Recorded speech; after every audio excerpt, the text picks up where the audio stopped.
Post చేశాను కదా, ఆ పోస్ట్ ప్రకారం మీరు ఏం అబ్జర్వ్ చేశారైతే నాకు తెలియదు గాయస్. నేను ఇలా అయితే ఆ లెవెల్స్ అయితే బ్రేక్ చేయలేదు, అప్ సైడ్ బ్రేక్ చేయలేదు, డౌన్ సైడ్ బ్రేక్ చేయలేదు.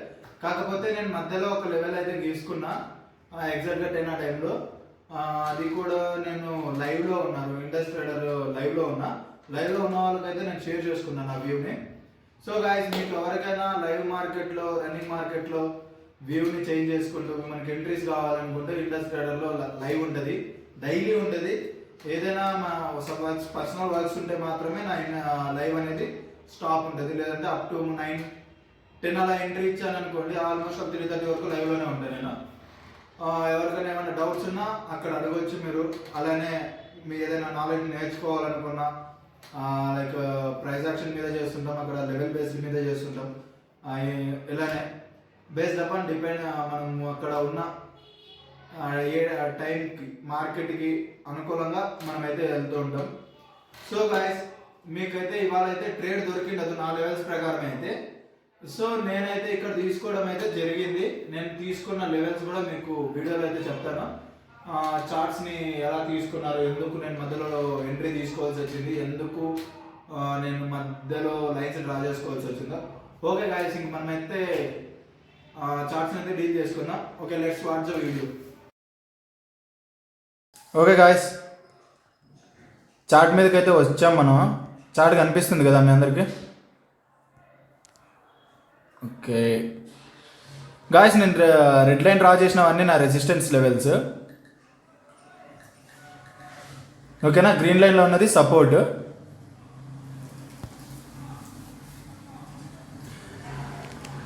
మన లెవెల్లో ఏంది పోస్ట్ చేశానంటే 46,200 అబోవ్ లాంగ్ సైడ్ అన్నాను, 45,600 బిలో షార్ట్ సైడ్ అన్నాను. సో 45,600 బిలో అయితే మార్కెట్ వెళ్ళలేదు.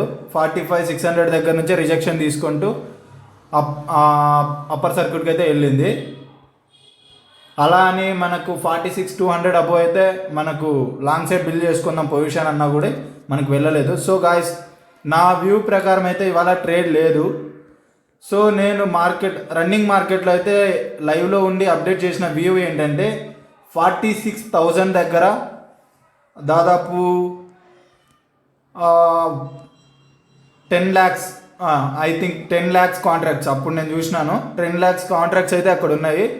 సో ఇక్కడ నుంచి ఫాలో అవుతుంది అని 10 lakhs కాంట్రాక్ట్స్ ఉన్నాయి. సో అందుకైతే నేను ఇక్కడ నుంచి రిజెక్షన్ తీసుకుంటూ అలానే 45,800 దగ్గర ఒక 8 lakhs అప్ టు 8 lakhs అనుకుంటా కాంట్రాక్ట్స్, నాకు ఎగ్జాక్ట్ గుర్తులేదు. అక్కడ ఉన్నందుకు నేనైతే అక్కడ ఒక లైన్ డ్రా చేసుకున్నా. అది బ్రేక్అవుట్ అయ్యే వరకు వెయిట్ చేసా. బ్రేక్అవుట్ అయిన తర్వాత నేనైతే ట్రేడ్ని ప్లాన్ చేసుకున్నా. ఎగ్జాక్ట్గా నేను ప్లాన్ చేసుకున్న క్యాండిల్ వచ్చేసి, ఓకేనా, ఈ రెడ్ క్యాండిల్లో నేను ట్రేడ్ని ప్లాన్ చేసుకున్నా. నాకు ఇక్కడ వచ్చింది, నేనైనా బుక్ చేయలేదు ప్రాఫిట్. అలానే ఇక్కడ కాస్ట్ టు కాస్ట్ కొద్దిగా లాస్ట్ కూడా వెళ్ళాను. సో నేనైనా స్టిల్ హోల్డ్ చేసుకున్నా, ఎందుకంటే కాంట్రాక్ట్స్ గట్టిగా ఉండడంతో నేనైతే షార్ట్ సైడే ఉన్నా. సో గాయస్, నేను ఇక్కడ ఎగ్జాక్ట్గా 45,600 దగ్గర, ఓకేనా, 45,640 దగ్గర, ఎందుకంటే నాకు మళ్ళా రిజెక్షన్ ఉన్నది వచ్చేసి మన సపోర్ట్ ఏరియా వచ్చేసి 45,600 కాబట్టి నేను అక్కడ వరకు అయితే టార్గెట్ వెయిట్ చేశా. ఇక్కడ ఈ రెడ్ క్యాండిల్లో నేను క్లోజ్ చేసుకున్నా గాయస్. మీరు రన్నింగ్ మార్కెట్లో ఎంట్రీస్ కావాలి అంటే వ్యూని ఎలా చేంజ్ చేసుకుంటున్నారు అనేది తెలియాలంటే నా లైవ్ని జాయిన్ అయ్యారంటే ఇండస్ ట్రేడర్లో మీకు అప్ టు 10 o'clock నుంచి 3:30 వరకు ఉంటుంది. మీ టైం ఫ్రీ ఉంటే మీరు వచ్చి చూసుకోవచ్చు, అలానే నాలెడ్జ్ని గెయిన్ చేసుకోవచ్చు.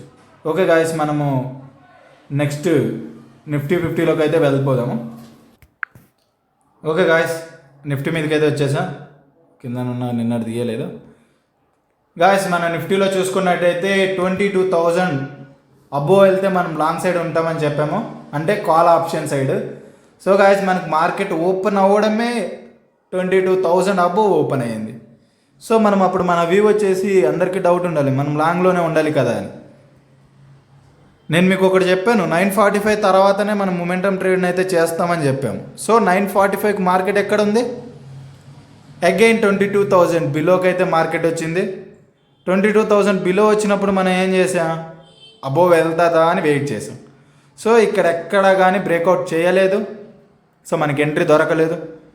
సో ఇక్కడ మనకి రిజెక్షన్ అనిపించిందని నేను ఈ 2 క్యాండిల్స్లో నేనైతే సెల్లింగ్ అయితే వెళ్ళాను. అంటే సెల్లింగ్ అంటే నేను ఇక్కడ షార్ట్ సైడ్ వెళ్ళాను, అంటే పుట్ని బై చేశాను. బై చేస్తూ అప్ టు మన 21,850 మన సపోర్ట్ లెవెల్ ఉంది కదా, ఆ లెవెల్ వరకు అయితే నేను వెయిట్ చేయడం జరిగింది సింగిల్ ఆర్తో.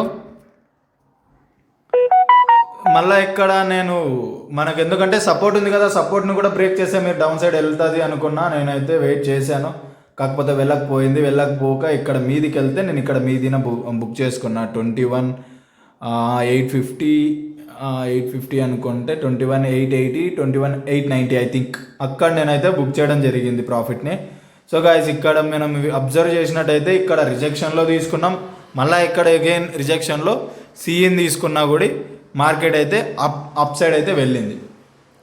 ఓకే గాయస్, మీకు అర్థమైంది అనుకుంటున్నా. రేపైతే మనం నిఫ్టీ కదా, సో ఎక్స్పైరీ అలానే మనకు ఒక ఈవెంట్ ఉంది. సో కేర్ఫుల్గా చేసుకోండి, బీ సేఫ్, అగ్రెసివ్ వెళ్ళకండి గాయస్. నేను చెప్పడం ఒకటి, ఎందుకంటే నేను నిన్న వీడియో అప్లోడ్ చేయలేదు, సారీ. అలానే నిన్న లాస్ కూడా మంచిగానే బుక్ చేసుకున్నాను, ఒక 3K సంథింగ్. ఇవాళ అయితే కవర్ అయిపోయింది అనుకోండి. ఓవర్ ట్రేడింగ్ చేయకూడదు బ్రో, నేను ఒక్కటే చెప్పేది. అది ఎవరైనా కావచ్చు, నేను కావచ్చు, మీరు కావచ్చు. ఓవర్ ట్రేడింగ్ చేయకండి, మార్కెట్కి ఇవ్వకండి. ఓకే గాయస్, నేను బేసిక్ వీడియో అన్నా కదా, బేసిక్ వీడియో ఈ వీడియో తర్వాత అప్లోడ్ అవుతుంది. ఓకేనా గాయస్? ఓకే బాయ్, జై హింద్.